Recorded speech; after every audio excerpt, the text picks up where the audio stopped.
안녕하세요. 가족치료 10장 할 차례입니다. 10장은 이야기치료, 내러티브 어프로치, 내러티브 테라피 이렇게 부릅니다. 이야기치료, 이야기에 대한 문제는 우리 인간의 삶에 있어서 항상 따라다니는 중요한 주제입니다. 누구나 개인의 이야기를 다 가지고 있습니다. 인생의 이야기, 삶의 이야기, 가정의 이야기, 자기 청춘의 이야기, 중년기의 이야기, 사람마다 자기 이야기를 가지고 있죠. 이 이야기 치료가 주목을 받기 시작한 것은 1990년대 이후라고 볼 수가 있습니다. 우리나라도 옛날부터 할머니가, 할아버지가 들려주는 호랑이 담배 피우는 이야기부터 시작해서 우리 어린 시절에 대가족 문화 속에서는 늘 이야기를 듣고 자랍니다.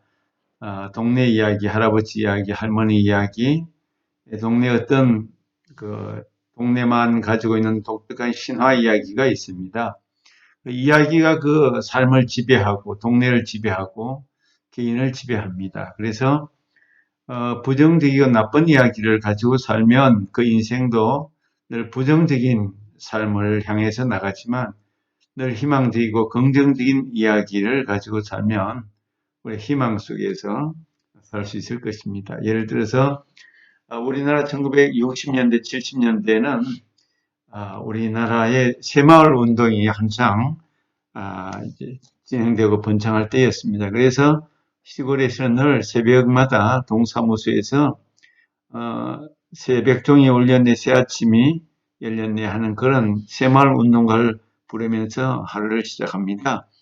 사람들에게 희망의 노래, 희망의 이야기를 심어준 거죠. 그것이 우리 70년대, 60년대 오면서 우리 민족에게 큰 희망의 노래가 됐습니다.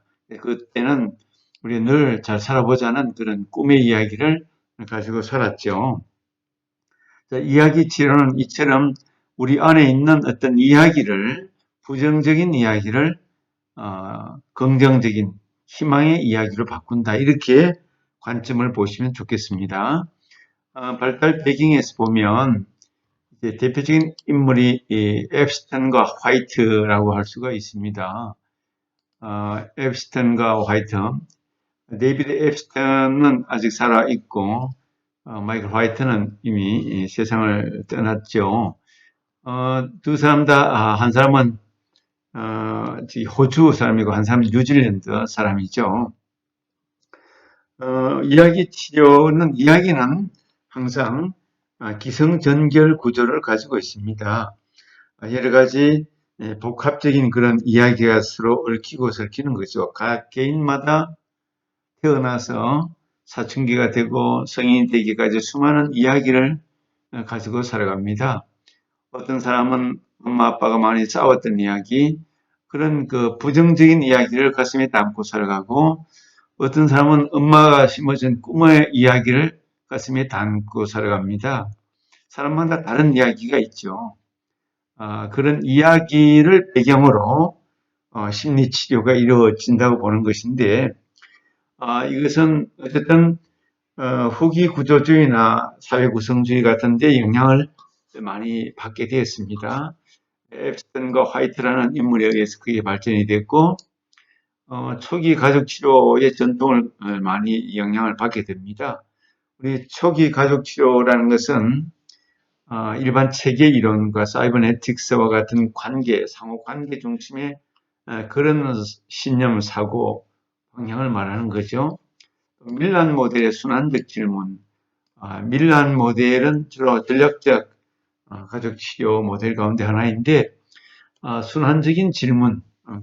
사람은 질문을 단순히 원인과 결과로만 끝나는 것이 아니라 그 질문에서 원인이 되고 다시 또 다른 문제를 제기하고 또 다른 문제를 제기하고 계속해서 문제가 순환적으로 돌아갈 수 있는 그런 반어적인 질문을 하는 것에 영향을 받고 시대적 영향으로 치료자나 내담자 외에 타인이 치료 장면에 등장하는 반영팀, 외부적인 집단, 이게 해결 중심 치료에도 등장하고 또 후기 치료들에는 이런 반영팀, 상담자와 치료자와 내담자 외에 바깥에서 이렇게 일방병이나 어떤 관찰 팀을 두고 이렇게 반영하기 위해서 치료자 외에 다른 의견을 반영하고 다른 과제를 주고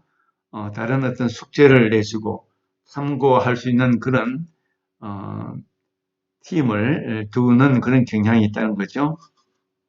반영팀이나 외부적인 집단, 베이천의 반복성 제약 개념의 영향을 많이 받았다.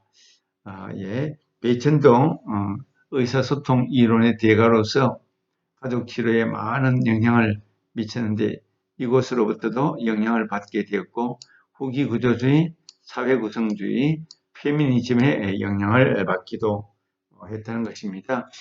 우리나라의 가족 치료, 그러니까 이야기 치료학회는 2011년경에 이제 창립이 되었습니다. 그러니까 이야기 치료가 어떤 의미에서는 가장 늦게 가족 치료 이론 가운데 가장 최근에 도입이 되고 또 영향을 미치는데 사람들이 관심을 많이 가지고 있습니다. 관심을 많이 가지고 있는 만큼 아직 그렇게 탁월한 전문가는 많지 않다고 볼 수가 있습니다. 우리 인간의 행위는 자기 자신의 문제, 내 자아의 문제, 일반 심리학, 개인 심리학 같으면은 내 자아의 문제를 분석하고 무엇인가를 파헤치고 원가족의 문제가 무엇인가를 알아내고 자아의 문제를 파헤치겠지만은 그러나 이야기 치료의 관점에서 보면은 한 인간, 한 가족의 문제는 개인 자아의 문제가 아니다. 개인의 어떤 문제라는 것은 역사적인 산물이고 문화적인 산물이다. 내가 만들고 싶어서, 내가 이야기하고 싶어서, 내가 문제를 일으키고 싶어서 일으킨 것이 아니고 우리 가족의 어떤 가족 역사의 산물이고 우리 가족 문화가 낳은 어떤 결과물이고 우리 공동체가 만들어낸 어떤 파생물이지 개인의 어떤 자아의 문제가 아니다. 이런 관점에서 보는 것입니다. 그래서 잘못된 어떤 문제 이야기는 그것을 분석하고 파헤치고 해체시켜버려서 새로운 신념을 갖게 하고 새로운 이야기를 갖게 하고 새로운 정체성을 만들도록 돕는 것입니다. 잘못된 신념을 해체해 버린다고 보는 것입니다. 그런 관점에서 이야기 치료는 잘못된 이야기는 버리고 좋은 이야기, 새로운 이야기를 만들어간다. 대안 이야기를 새로운 대체할 수 있는 대안 이야기를 자기 삶 속에, 생각 속에, 마음 속에, 자기의 꿈과 비전 속에 담는다. 그렇게 이해를 하시면 되는 거죠. 그런 차원에서 이야기 치료는 해결 중심 치료와 함께 후기 가족 치료에 있어서 여러 가지 포스트 모더니즘의 마지막 영향을 크게 받고 절대적인 어떤 선이나 진리나 절대적인 가치보다는 상대적으로 함께 이야기하는 너와 나 사이의 의미, 너와 나 사이에 만드는 새로운 가치, 너와 나 사이의 대화를 통하여 이야기를 통하여 새로운 가치와 새로운 의미를 추구하고 만들어내는 그것이 우리에게 중요하고 의미가 있다. 그런 관점에서 상호 관계성 속에서 이루어지는 그래서 사회 구성주의 그렇게 말합니다. 너와 나 사이에 만들어지는 그런 의미, 가치, 신념, 이야기 그런 정체성이 이야기 치료의 중요한 가치다 그렇게 보는 것이죠. 기본 전제들을 우리 한 7가지로 나누어 보면 인간은 해석하는 존재이다. 인간은 자기 어떤 문제, 사건, 자기에게 일어나는 여러 가지 일들에 대해서 그것은 무엇이다 라고 해석할 수 있는 존재. 인간만이 그런 해석의 가능성을 가진 존재입니다. 아무리 힘들고 어려운 문제도 해석하기에 따라서 그 의미가 개인에게 다르게 전달이 되는 거죠. 아주 힘들게 고통을 받는 그런 문제라도 해석을 긍정적으로 좋게 하면 의미가 부여가 되면, 의미 있고 가치가 있으면 아무리 힘들고 어려운 것도 견딜 수 있습니다. 그래서 어머니가 옛날 시골에 우리 자식을 성공하기 위해서, 성공시키기 위해서, 자식을 잘 되게 만들기 위해서 땅을 팔고, 소를 팔고, 일생을 이제 자식을 위해서 이렇게 일을 합니다. 그 고생, 그 고충은 말할 수 없지만은 그렇게 마음속에서 생각합니다. 우리 아들만 성공하면 된다. 우리 아들이 성공하면 모든 보상을 다 받을 수 있다. 이렇게 해석을 하는 거죠. 그게 인간입니다. 우리가 암에 걸리고 또 비참한 현실을 만날지라도 우리 해석을 합니다. 조금 지나면 치료가 될 것이다. 내가 치료가 되지 않는다 할지라도 하나님은 나와 함께 해주신다. 나에게 소망의 하나님이 언젠가는 나로 하여금 새로운 기쁨과 즐거움을 주실 것이다. 그렇지 않을지라도 나는 천국에서 주님 품 안에서 행복하게 살 수 있다. 이렇게 오늘의 현실의 고난을 미래에 대한 좋은 해석으로 인하여 행복하게 살 수 있는 그런 능력을 가진 존재가 인간입니다. 그런 차원에서 인간은 해석을 하고 의미를 부여할 수 있는 그런 독특한 존재이다라고 보는 거죠. 또 경험은 사회적으로 구성된다. 인간은 경험을 가지고 사는 것이죠. 사회 속에서 날마다 경험합니다. 큰 경험, 작은 경험, 의미 있는 경험, 의미 없는 경험, 좋은 경험, 나쁜 경험, 여러 가지 경험을 하게 되는 거죠. 이 경험은 사회적으로 구성된다. 내 혼자 하는 것이 아니고 사회 속에서 친구와 또 가족과 또 학교에서 직장에서 또 여러 가지 위치를 가지고 자기의 포지션을 가지고 그렇게 경험을 하게 되어 있습니다. 직장에서 부장으로 과장으로 또 여러 가지 개인과의 관계 속에서 경험은 만들어지게 되어 있습니다. 그래서 내가 만드는 사회 속에서의 경험이 나에게 인생의 큰 의미를 만들게 되는 것이죠. 나의 행동, 사고, 관계, 가치, 정체성, 모든 꿈을 경험을 통해서 오늘도 만나고 이루어가는 사회적으로 사회 속에서 만들어가는 그런 경험들로 살아가는 경험을 만드는 존재. 세 번째로 정체성은 사회적으로 구성되고 또 재구성된다. 이 정체성이라는 것은 인간은 내가 누구다, 내가 어떤 가치가 있다, 나에게 어떤 꿈이 있고 나는 어떤 가족 구성원들로 함께 살아가고 나는 사회 속에서 어떤 존재이다라는 자기 정체성이 있는데 이 정체성이 특별히 이야기 치료에서는 사회가 중요하고 관계가 중요하고 너와 나 사이의 관계가 중요하기 때문에 사회적으로 정체성은 구성이 되고 또 구성이 됐던 것이 또 재구성이 되고 또 새롭게 만들어지고 새롭게 만들어지는 그런 관계 속에 살아간다고 보는 것입니다. 그래서 정체성이 사회적으로 구성이 되고 재구성이 되면서 결국은 나의 이야기가 만들어지고 내 삶 속에 부정적이든 긍정적이든 그 이야기는 나에게 큰 영향을 미치게 될 것입니다. 네 번째 전제는 사람과 문제는 별개다. 문제가 사람이 아니고 사람이 문제가 아니다. 사람은 사람이고 문제는 문제다. 우리는 문제를 만나면 문제가 사람으로 보이게 되는 것입니다. 문제가 너무 크면 나는 없어지고 문제만 보이고 우울증에 걸리면 우울증만 보이지 한 인간은 우울증에 덮이게 되는 것입니다. 그래서 우울증이 다 지배하고 우울증이 그 사람의 행복과 불행을 다 결정하고 우울증이 그 인생을 다 막아버리는 것입니다. 그러나 사람과 문제를 별개로 이렇게 구분을 짓게 되면 상당히 달라질 수가 있습니다. 내가 아무리 큰 문제, 예를 들어서 이혼의 문제가 있다고 생각해 보십시다.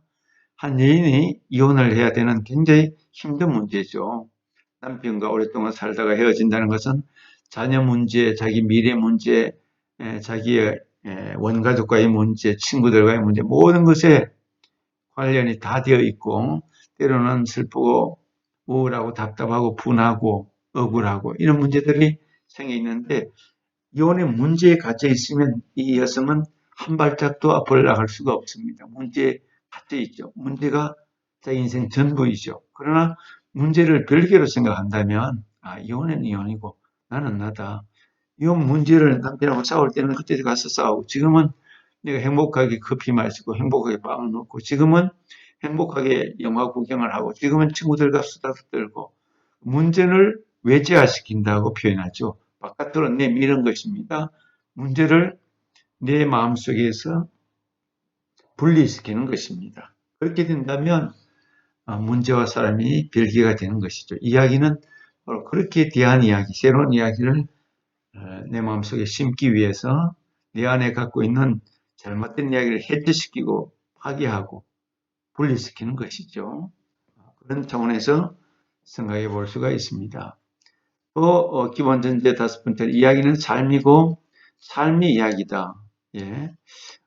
모든 것을 이야기로 보기 때문에 이야기 치료는 우리가 겪어가는 모든 삶은 이야기도 되고 또 이야기가 삶이 되고 우리 지금까지 살아온 모든 것들이 과거에서 현재까지 살아온 이야기들 또 미래에는 어떻게 될지 모르겠지만 살아갈 이야기 미래 이야기가 우리 삶에 놓여져 있는 거죠. 그래서 개인의 선택과 방식에 따라서 나의 이야기는 내 방식대로 만들어지면서 삶이 이루어지는 것이고 너는 너의 방식대로 이야기를 만들면서 살아가게 될 것입니다. 우리 인간은 이야기하는 존재다.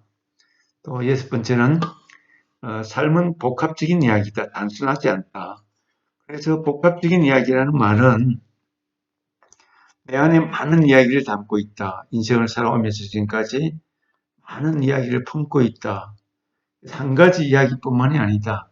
예를 들어서 나에게 문제 있는 가족 안에서 나 때문에 굉장히 큰 어려움을 겪고 있다. 어떤 한 문제가 있다. 그런데 나 때문에 좋은 일도 있었다. 과거에는 나 때문에 성공하는 여기 기뻐하는 이야기도 있었다. 우리 가정 안에 가족 실효적인 관점에서 볼 때 지금은 내가 문제를 일으키는 가족 구성원 가운데 문제하지만 과거에는 기쁨을 주기도 했고 성공을 주기도 했고 물질을 공급하기도 했고 그런 다른 이야기도 있었다.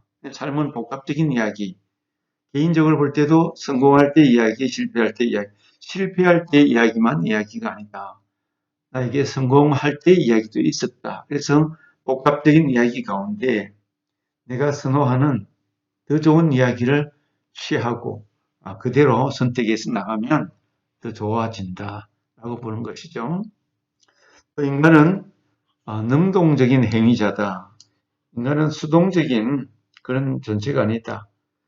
우리는 목적을 가지고 내가 성취하고 목표를 추구하고 목표를 달성하고 뭔가 목적의식을 따라 삶의 방향점, 지향점을 향해서 전진하며 나갈 수 있는 존재가 나다라는 것을 이야기를 통해서 다시 한번 확인하고 나 자신의 이야기를 더 확장하고 그래서 나의 정체성을 새로운 이야기를 통해서 재구성하고 다시 이야기를 만든다. 이렇게 이제 보는 거죠. 이렇게 기본 전제를 가지고 이야기 치료를 접근하게 되는 것입니다. 아무쪼록 우리가 여러 이제 치료 이론들 가운데 이제 마지막 이론적인 모델은 마지막 모델이 되죠. 이야기 치료.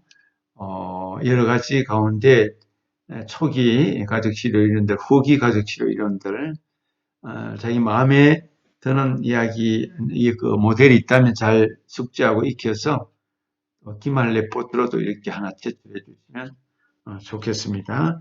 첫 번째 타임을 여기서 마치겠습니다.